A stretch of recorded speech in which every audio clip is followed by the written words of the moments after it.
Então, retomando, o item agora da pauta é o item 99. Pinheiro. Item 99, Retiro São João Batista. Vamos lá. É um recurso voluntário, interposto em face de decisão que julgou procedente lançamento veiculado em auto de infração, Código de Fundamento Legal 78, no valor total de tanto competências 12/2002 a 10/2007. Além deste processo, há também o 100 e o 101, que também envolvem essa Fundação São João Batista. O de número 100, deixa eu abrir aqui. Ele diz respeito a um auto de infração das competências 12/2002 a 10/2007. Nesse caso, envolve terceiros. Já o 101, ele é também um auto de infração de obrigação principal, que envolve as competências 12/2002 a 10/2007 e as contribuições agora patronais, do artigo 11, parágrafo único, a linha A da Lei 8.212. Eu acho que é interessante começarmos pelo 101, porque, na verdade, todos o que se irá discutir é a mesma temática e é um encaminhamento também no mesmo sentido para os três. Então, eu vou iniciar pelo 101. Aqui é um auto de infração que a fiscalização efetuou o lançamento cientificado em 23/12/2008, a mesma data para os três processos de cientificação dos autos. E a fundamentação vem nesse sentido. Ocorre que o FPAS 639 é próprio de entidade beneficente de assistência social isenta, qualidade que o contribuinte não tinha, pois, apesar de possuir título de utilidade pública federal, que é concedido pelo Ministério da Justiça, ser portador do registro de certificado de entidade beneficente de assistência social, fornecido pelo Conselho Nacional de Assistência Social, não havia requerido isenção ao Instituto Nacional de Seguro Social ou Secretaria da Receita Federal do Brasil, não satisfazendo, portanto, todos os requisitos previstos no artigo 55 da Lei 8.212. No auto de infração referente ao processo item 100 da pauta, esse trecho transcrito do relatório fiscal é igual. Já no item 99, como ele tem uma pequena modificação, mas a ideia é a mesma. Ao enquadrar-se no Código 639, FPS 515, o contribuinte declarou em GFIC as bases de cálculo das contribuições previdenciárias contemplando a contribuição dos segurados e deduções de salário família e maternidade. E, em consequência, omitido as contribuições da empresa. Nessas circunstâncias, aplicou-se a multa, que seria referente ao CFL 78. Encontra-se o processo principal no 15.521.379/2008-10, que é um dos outros. E assim ele vai a guia.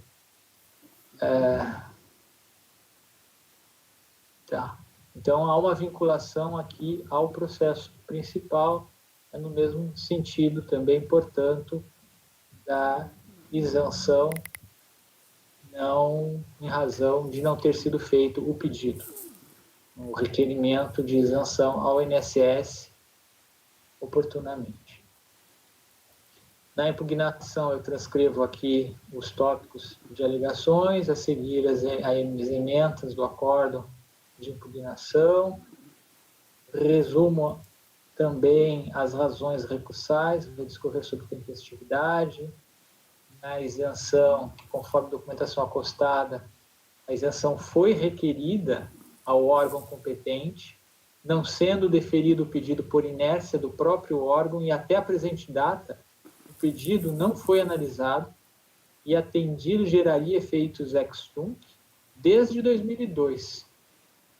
Apresenta documentação a demonstrar o requerimento e a manutenção do direito em relação à legislação vigente, daí cita a MP 447, provavelmente que citar 446.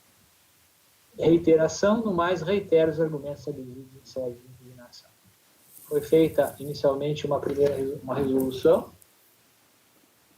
que converteu o julgamento em diligência para apresentação de informações acerca do pedido de isenção. Foi emitido o relatório de diligência, informando, primeiro, o processo decorrente do requerimento de isenção, que ao final de 2002-11, não foi localizado, estando impossibilitada a prestação de informações. Em 7 de 12 de 2009, o recorrente formulou um novo requerimento de reconhecimento de isenção de contribuições previdenciárias, indeferido pelo despacho decisório SAORT número tal. Não há prova de que, à época da ocorrência dos fatos geradores do crédito tributário, houvesse ato declaratório de reconhecimento de isenção de contribuições sociais previdenciárias. Intimada a entidade do resultado da diligência, não consta apresentação de manifestação. Em face da decisão do Supremo, feito foi sobrestado, a tramitação foi retomada com sorteio de novo relator por força do despacho de folhas ao relatório. Então, admissibilidade, intimação em 19 de 5 de 2009, recurso deposto 17 de 6 de 2009, tempestivo, preenchidos requisitos de unidade, então conhecimento, distância de utilidade suspensa. Isenção. O lançamento foi efetivado ao tempo de vigência da MP 446 de 2008, tendo a fiscalização lavrado com o relato de entidade não ter requerido a isenção ao Instituto Nacional de Seguro Social. Ao negar a existência de requerimento para reconhecimento da isenção, a autoridade lançadora afastou, por decorrência lógica, a aplicação do artigo 43 da MP, coloquei ele aqui transcrito em nota de rodapé, efetuando o lançamento de ofício nos termos do artigo 31 da MP, também em nota de rodapé. O 43 dizia que os recolhimentos para reconhecimento da isenção, os requerimentos protocolados perante a Receita Federal, pendentes de apreciação até a data da publicação da MP, seguirão os ritos estabelecidos pela legislação precedente. Em relação ao 31, constatado o descumprimento é aquele lançamento direto. Então, independente de a informação fiscal, um ato declaratório de cancelamento, não, lançava, e o termo inicial seria a data de ocorrência da inflagração que lhe deu causa, né? Bastava um relatório, o relato dos fatos que demonstram o não atendimento dos requisitos para a gozo de isenção. Mais ou menos a mesma lógica que posteriormente foi incorporada na Lei 12.101.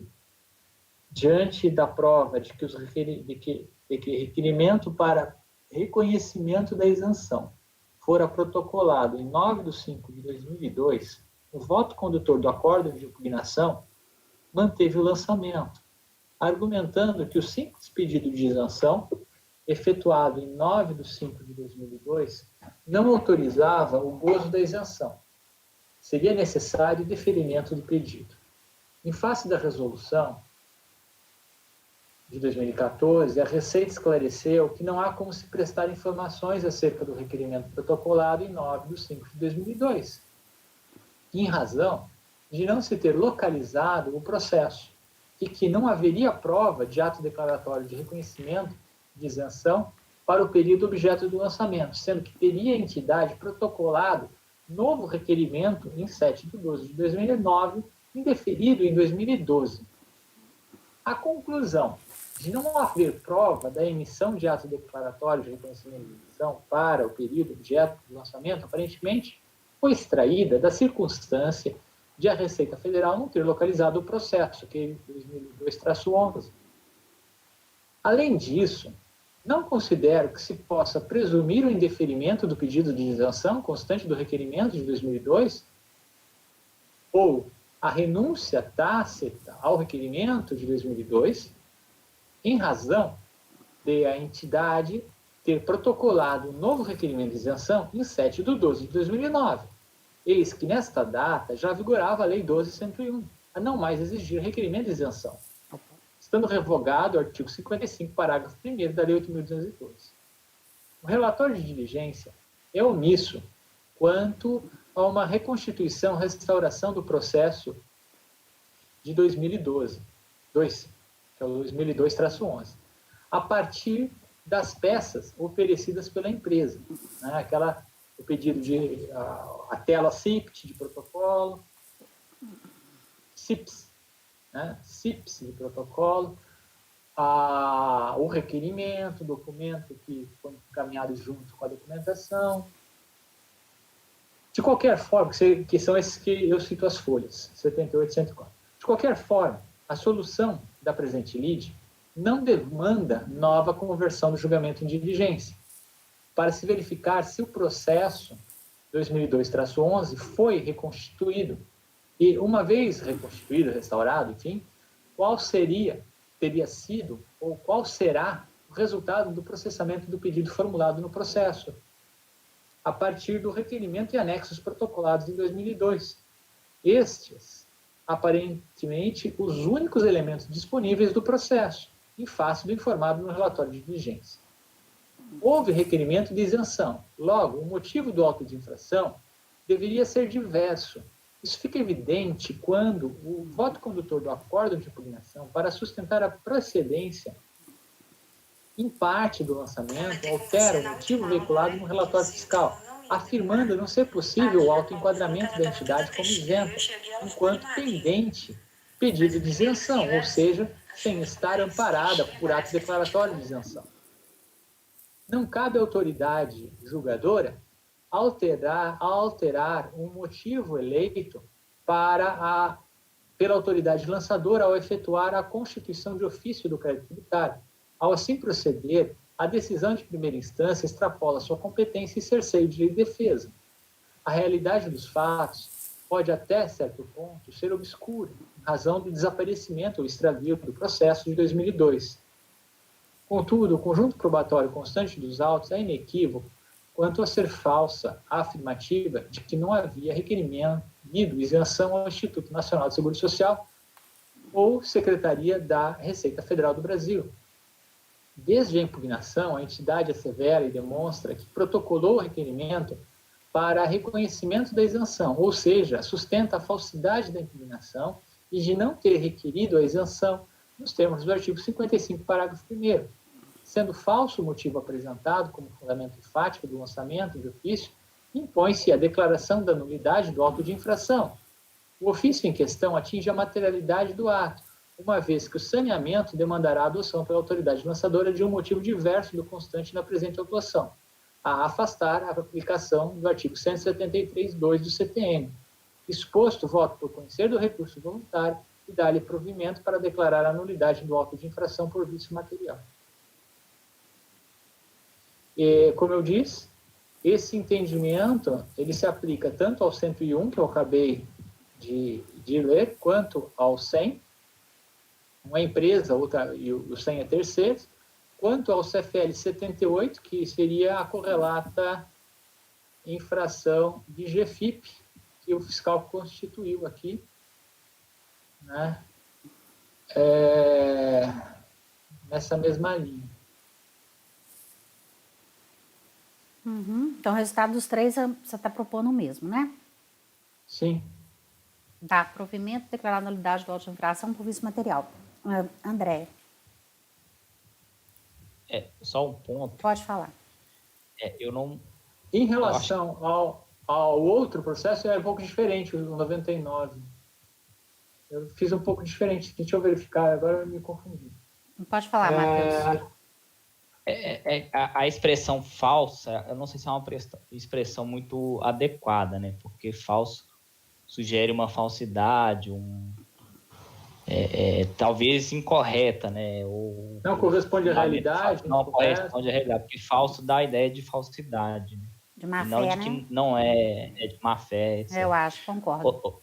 Outro ponto é que eu entendo que o requerimento ele seria meramente declaratório. A ausência de requerimento por si só não poderia ensejar o auto de infração se a fiscalização não demonstrar, né, que a entidade, caso seja demonstrado, né, que a entidade tem o direito à imunidade, em razão da decisão do Supremo. Mas a decisão do Dr. Pinheiro aqui está coerente, né, que sustenta pela ausência de motivação, mas por uma outra forma, né?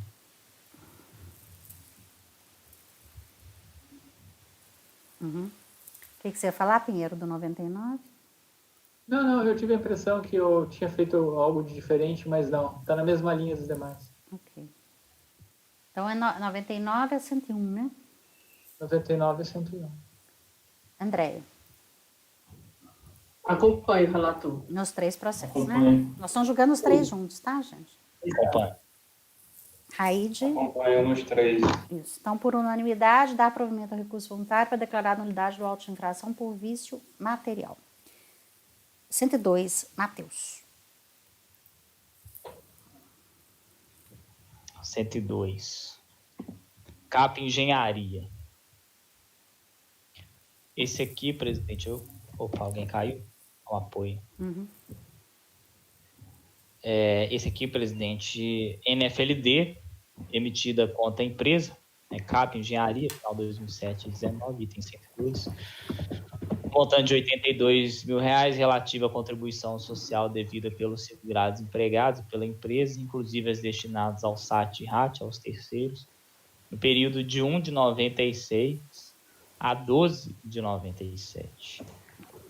Aqui eu passo direto para o voto, porque existe uma questão prejudicial, que é a decadência, que eu estou reconhecendo aqui de ofício, porque ela não foi alegada, né, nem na impugnação e nem no recurso, mas como é uma matéria de ordem pública, a apuração dos valores ela diz respeito ao período de 1 de 96 a 12 de 97, consolidado em 29 de 3 de 2006.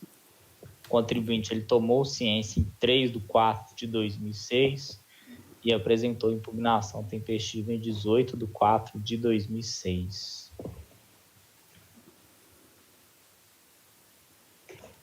Então, seja pelo artigo 150, parágrafo 4º, seja pelo artigo 173, inciso 1º do CTM, as competências lançadas estão integralmente abarcadas pela decadência.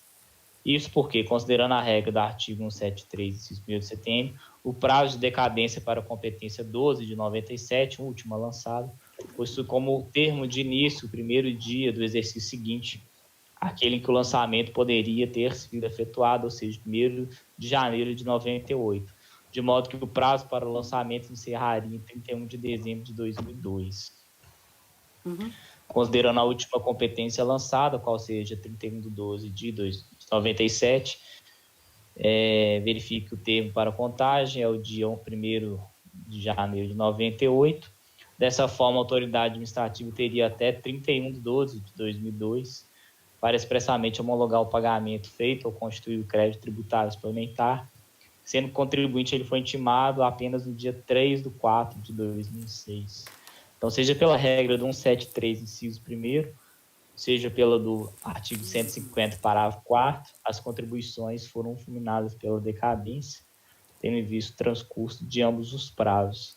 Então, estou conhecendo o recurso voluntário para dar-lhe provimento a fim de reconhecer a decadência do crédito tributário. Ok. Pinheiro. Acompanho. Acompanho.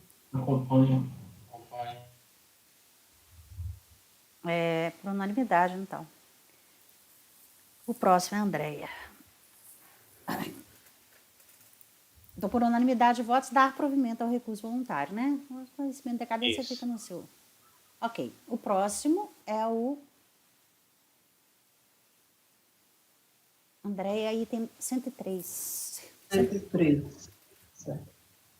Esse processo ele trata de notificação fiscal de lançamento de débito, relativo a contribuições para o salário e educação, Acho que você não decorrente de glosa. Eles estão aí, Andréia, na pasta T, não, né? Não dá? Não. É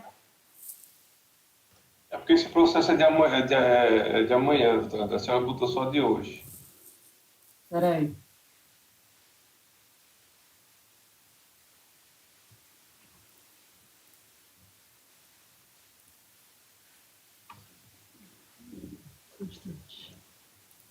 Enquanto a gente vai baixar, a Andréia tem que colocar lá, todo mundo tem que baixar. Eu vou antecipar fazendo o meu que está aí, já na pasta.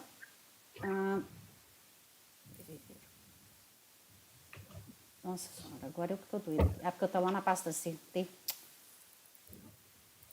Que é o item 105, município de Anchieta. É decadência também, tal qual esse aí do Matheus. O lançamento é do período de 2001 a 2004. Só em duas competências. Só teve lançamento na 13 de 2001 e na 13 de 2004. Só essas duas. Aí, por não declarar, teve esse lançamento aí. Bom, o contribuinte alega nulidade do lançamento, foi preferido acordo da RJ Florianópolis, cientificado do acordo, o contribuinte apresentou recurso voluntário em 22/2/2008, no qual alega que ocorreu a decadência da 1301 nos termos do CTN e pede seja tornado insubsistente o lançamento referente a essa competência. Ele só impugna a 1301. Acho que a 1304 ele pagou, parcelou. Introdução. O lançamento ocorreu nas competências 1301 e 1304. Contudo, o recurso foi apresentado apenas para a 1301. Decadência. Aí, na 1301, eu coloco a regra, né? Eu cito a legislação. Para a competência 1301, o vencimento da obrigação se deu em 20/12/2001. Assim, o prazo decadencial começou em janeiro de 2002 e extinguindo-se o direito da Fazenda a efetuar o lançamento em 31/12/2006. Portanto, operou-se a decadência, porque o lançamento, como eu já havia dito lá em cima, ele é de 2007. Então, aplicando o artigo 173, né? Porque segurados empregados arrecadadas e não recolhidas, então sempre vai aplicar o 173. Então, diante do exposto, voto conhecer do recurso e dar-lhe provimento para reconhecer a decadência da competência 13 de 2001. Nesse caso, eu vou deixar porque tem o lançamento da outra que não foi impugnado. Então, eu não vou colocar só dar provimento, entendeu? Para ficar claro, porque ele só impugnou a 1301. Não, eu posso deixar também, tá claro no acordo. Dá provimento ao recurso voluntário. A DRJ não considerou a decadência? Qual Não. motivo? Ai, não lembro. Acho que ela deve ter aplicado 10 anos, não sei. Deixa eu ver. Porque só faltou essa, né? Não, porque o lançamento só tinha duas, né? Aí ele impugnou, não sei, eu tenho que consultar aqui. Isso aí, a decisão, com certeza, foi antes da súmula do STF, né? Pode ser, eu não sei se eu pus data. Mas nela, o acordo ele é de 2008, né? É 2008, mas é antes, né, não? Deixa eu ver aqui, 2007, 36. Olha só, ele foi cientificado em 28 de janeiro de 2008. Isso é ciência do acordo. Então, quer dizer, o acordo ele é anterior à súmula do STF. A súmula é de junho de 2008. Isso, entendeu por 10 anos a decisão. Uhum. Isso aí. Então, eu dei provimento. Isso é o 105. Uhum. Pinheiro.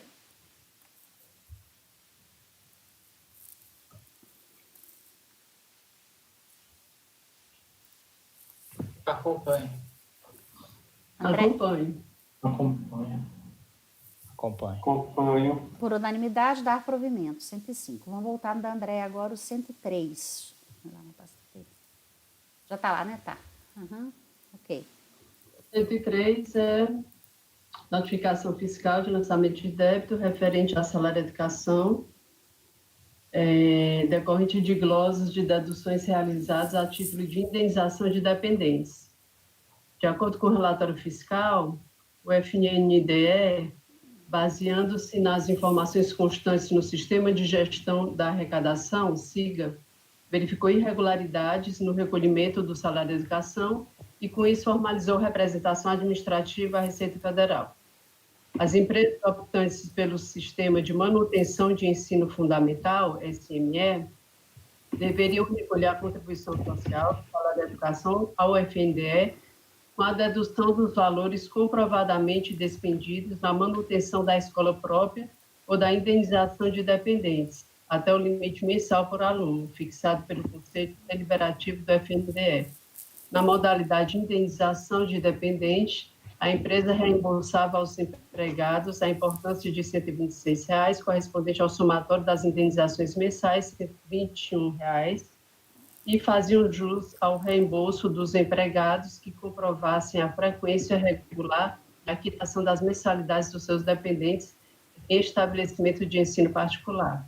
O FNDE, com base nos cruzamentos das informações constantes da relação anual de alunos indenizados, RAI, com os comprovantes de arrecadação direta, CAD, no período compreendido entre as competências 12 de 97 a 12 de 2003, verificou que as deduções foram realizadas em desacordo com as informações prestadas, sendo emitido administrativo de divergência por estabelecimento. Apresentou a impugnação o contribuinte, a DRJ julgou procedente o lançamento. Ele apresentou um recurso voluntário, que consta as folhas 123 a 128, instruído com os documentos, as folhas 129 a 576, onde, em síntese, assevera que, desde a impugnação, juntou todos os documentos relacionados aos gastos com a educação dos filhos, dos seus funcionários, referente ao período questionado pelo FNDE, para corroborar suas alegações, anexa ao recurso documentos que comprovam a frequência e quitação das mensalidades escolares. No final, termina pelo provimento do recurso, é o relator. O voto. Aqui.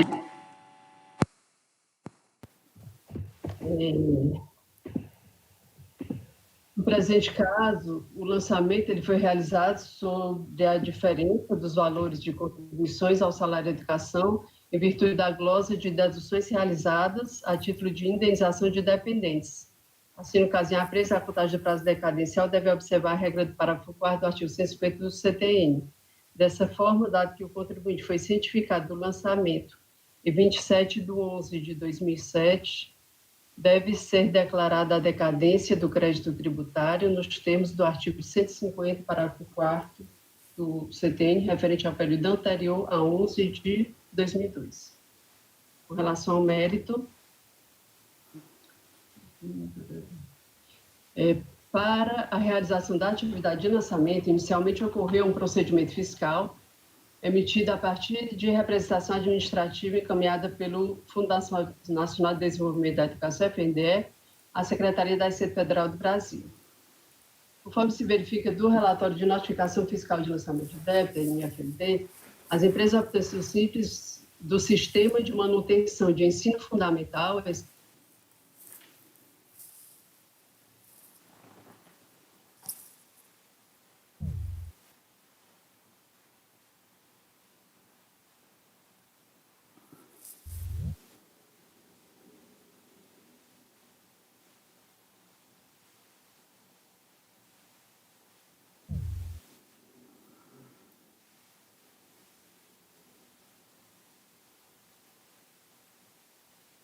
ainda segundo a fiscalização, tendo o FNDE verificado irregularidade no recolhimento do salário de educação, formalizou a representação administrativa à Receita Federal, acompanhada de elementos de convicção, a partir das seguintes verificações. 1.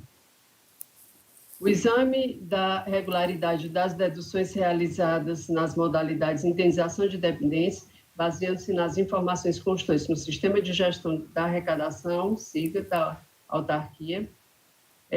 Verificou-se também que o valor deduzido do documento de arrecadação do salário de educação era equivalente ao número de alunos beneficiários informado pela empresa na relação de alunos indenizados, RAI.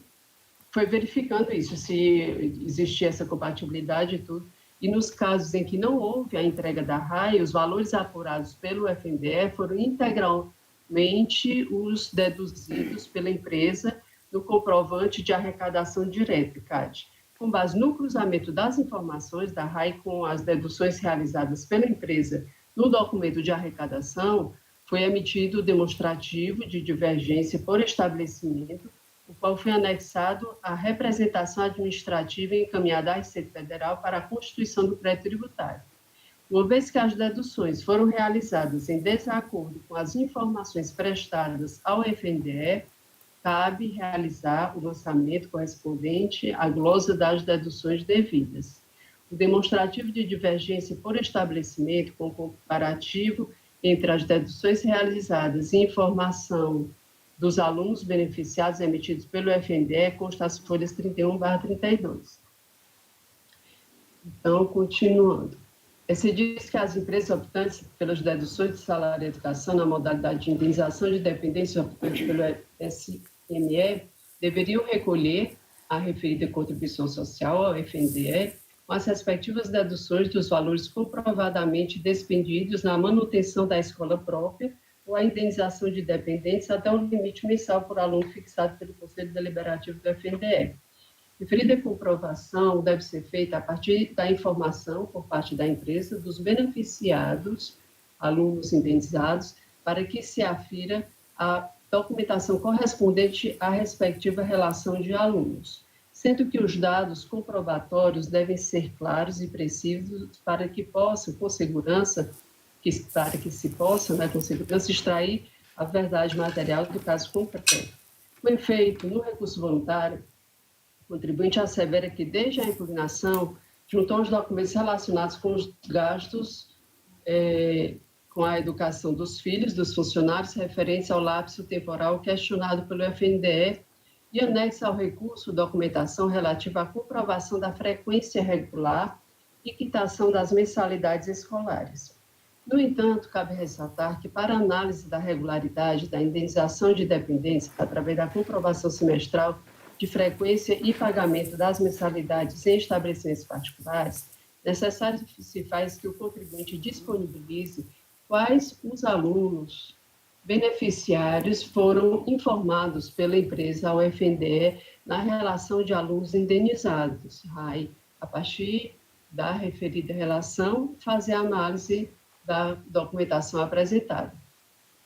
Ocorre que o contribuinte não demonstrou durante o procedimento fiscal a relação dos beneficiários entregues ao FNDE, para que se pudesse fazer a confrontação com a documentação concernente a cada aluno, motivo pelo qual, de acordo com as informações constantes no sistema de gestão da arrecadação da autarquia, e a partir da análise efetuada, foram constatadas divergências entre o valor deduzido no documento de arrecadação do salário de educação e o número de alunos beneficiários informado pela empresa conforme relação de alunos indenizados.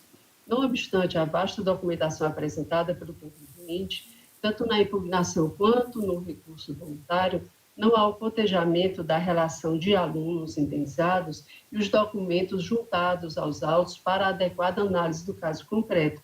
Assim, diante de todo o contexto ora colocado, deve ser mantido o lançamento na parcela não decaída, Conclusão ante o exposto, conheço do recurso voluntário, dou-lhe parcial provimento para declarar a decadência referente ao período anterior ao uso de 2002.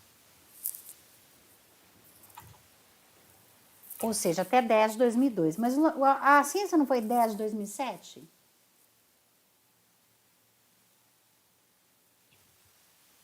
Peraí.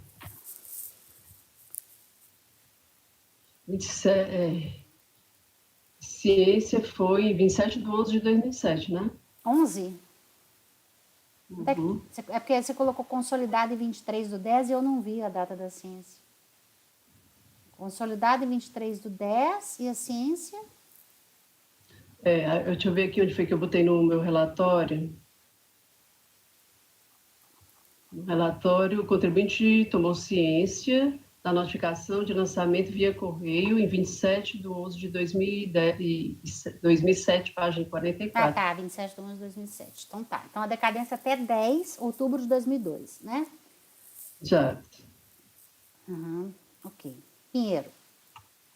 Doutora Andréia, só Sim. destaca essa data no voto para fazer o raciocínio da contagem, porque no voto não tem a data. Tá. Quando trata da decadência. É Sim, bom tá colocar. certo. Considerando Tá, que ele foi cientificado, né? Sim, Tá certo. acompanho. Acompanhe. Por unanimidade de votos, dá provimento parcial e recurso voluntário para declarar a decadência até a competência 10 de 2002. 104.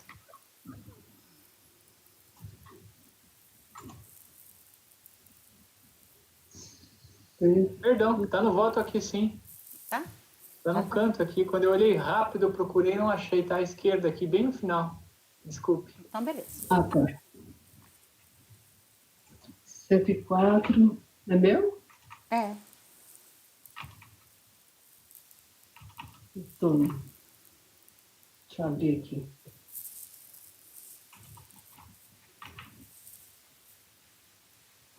Certo. Esse aqui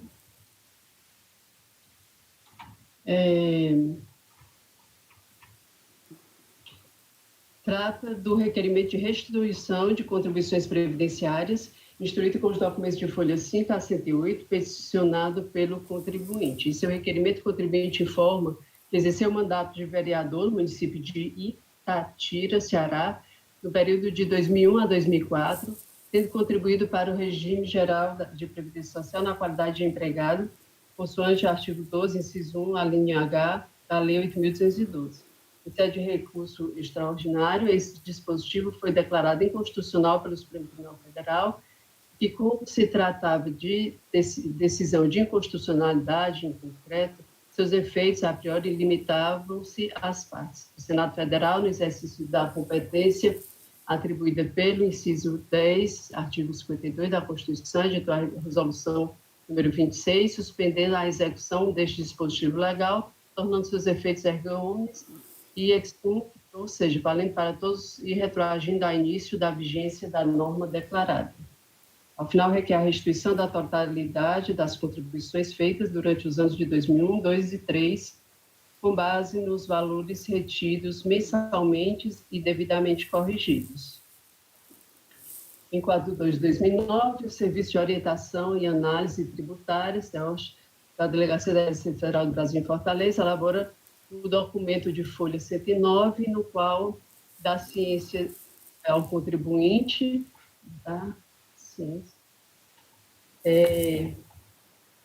do contribuinte de abertura de prazo para apresentação de documentos necessários à devida instrução processual. O contribuinte toma ciência desse documento via correio, mas não apresenta a documentação solicitada. Em 7 de 5 de 2009, o pedido do contribuinte é analisado pelo CEORT, que, através de informação fiscal, propõe não conhecimento do pedido em virtude da má instrução processual nos termos do artigo 14 da Instrução Normativa número 15 de 2006, pela ausência dos documentos previstos nos seus incisos. Em 13 de 5 de 2009, o CEORT emite despacho decisório, onde, seguindo a orientação da informação fiscal, determina o arquivamento do processo no Código de Temporalidade de 5 anos.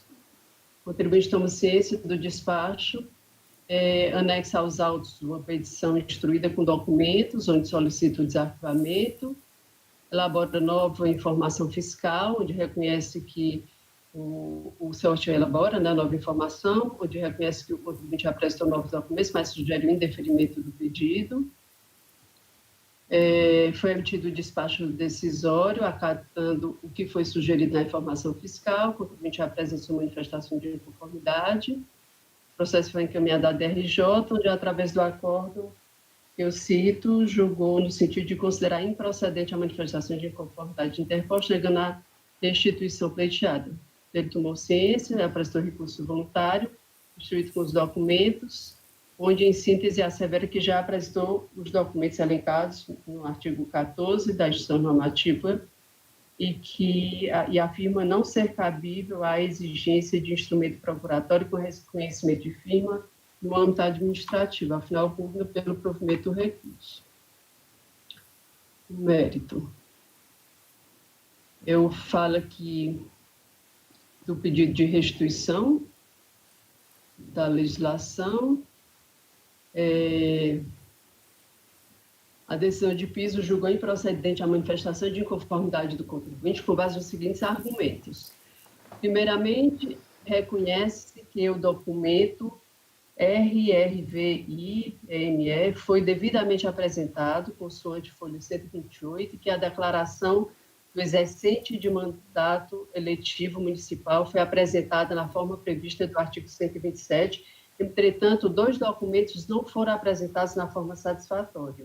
A procuração apresentada não tinha a firma do contribuinte reconhecida. Os recibos de pagamento foram apresentados em cópias que continham informações que conferiam com o original. Assim, não foram supridas as exigências previstas na instrução normativa.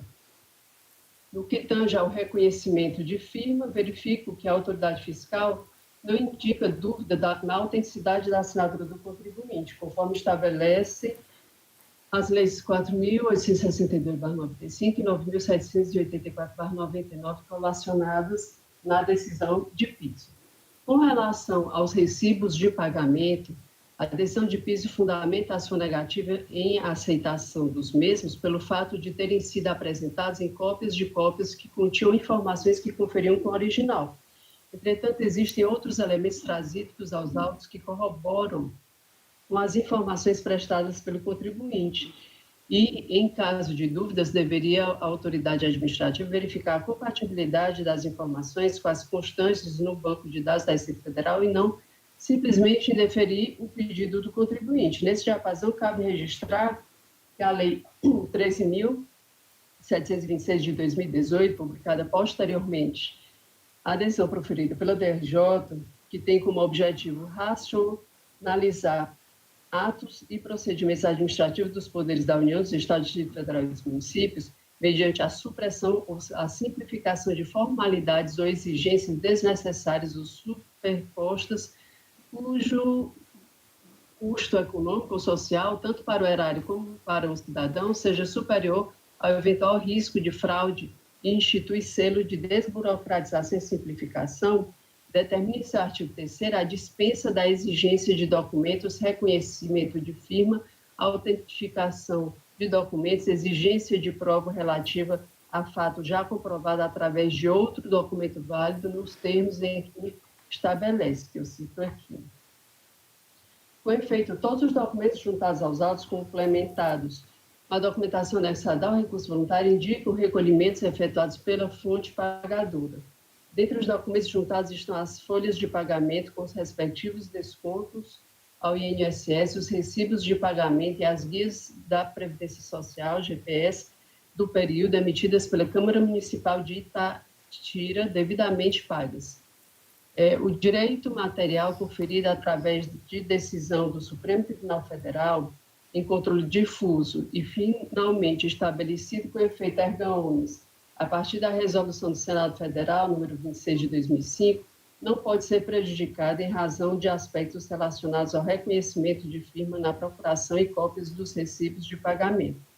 Diante de todo o exposto, em face da busca da verdade material, deve o processo ser encaminhado à unidade de origem para a análise dos documentos apresentados diante dos preceitos estabelecidos na Lei 13.726/2018.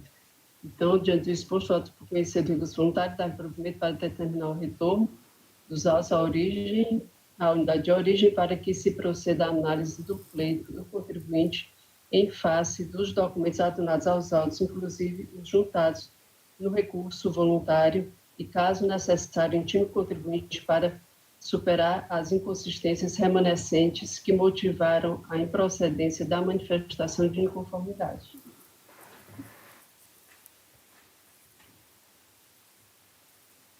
Aqui você vai anular a decisão também, né? Não, acho que não precisa. É provimento para determinar o retorno e prosseguir. Você está anulando, cancelando... Quê? Mas eu acho que aqui seria para ir diretamente para a unidade de origem. Então, Não Acho que precisa não precisaria anular a decisão. até Por isso que eu encaminhei desse jeito. Acho que não haveria necessidade. É reforma. Então não preciso falar nada disso. E você está cancelando, então, é o despacho decisório, né? Determinar o retorno, né? Você está cancelando o despacho. Eu custei abrir o processo. Na verdade, porque ele nem fez a análise, né? Porque ele disse que os documentos não eram. Ela está substituindo a decisão, ela está reformando a decisão do despacho. Do Porque despacho. ele não vai poder se pronunciar novamente sobre essas questões. Não vai? Ele não vai poder. Não. Ele não vai poder dizer que tem falta de reconhecimento, Não. nem Isso aí vai não. poder dizer que Não, isso não, mas ele vai ter. Isso não, mas se ele vai ter anular, que. em tese, ele poderia. Não, eu vou cancelar. Isso ele não pode fazer. Cancelar para ele não falar isso aí mais, mas para ele analisar a documentação e fazer outro. Eu estou cancelando. Esse despacho não reconheceu o direito dele. Eu coloco aqui para que se proceda a análise do pleito do contribuinte em face dos documentos aduanados, inclusive os juntados no recurso voluntário, e, caso necessário, emitir o contribuinte para superar inconsistências remanescentes. Nas sessões passadas, a gente cancela o DD. A gente Acho que não cancela. precisaria nem. Em todas elas, essa a gente cancelou. Tá, tudo bem. Mas eu não estou vendo o número cancelar. dele aqui. Uhum. Sim. Ele não tem número. Ah, precisa do número. É. O da página 126, né? Esse é o último, né, André? Uhum. Eu não estou achando o número dele. O quê? Do despacho decisório. Deixa eu ver aqui no meu relatório, se eu coloco.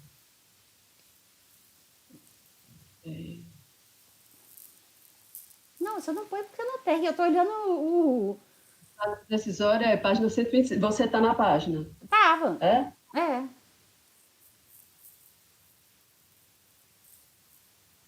Então, eu vou colocar cancelar o despacho decisório, folha 126, certo? Certo. Não tem número. Então, cancelar o despacho decisório de folha 126, determinando o retorno dos autos à unidade de origem para proferir nova decisão. É isso. Exato. Lá na origem. Uhum. Pinheiro. Acompanho. Só que daí a doutora Andréia mantém essa redação dela aqui, talvez não na conclusão, mas no parágrafo anterior. Deve-se retornar os autos para a unidade de origem, proceder à análise do pleito. Isso aqui é importante, no meu entender. Ela pode deixar Mantém na essa conclusão. redação aqui. Hã? Ela pode manter, ué. Não tem problema essa conclusão. Se aí. coloca na conclusão, eles não criticam na hora de formalização, que está diferente Não necessariamente. da ata? Não. Não?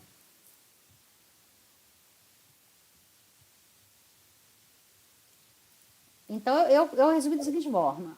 Provimento ao recurso voluntário para cancelar o despacho decisório de folha 126, determinando o retorno dos autos à unidade de origem para proferir nova decisão. Pinheiro. Acompanho. Acompanhe. Então, por unanimidade de votos. Isso aí que eu acabei de ler. Ok? Então, mais algum? Então, vamos parar. Vou interromper a gravação.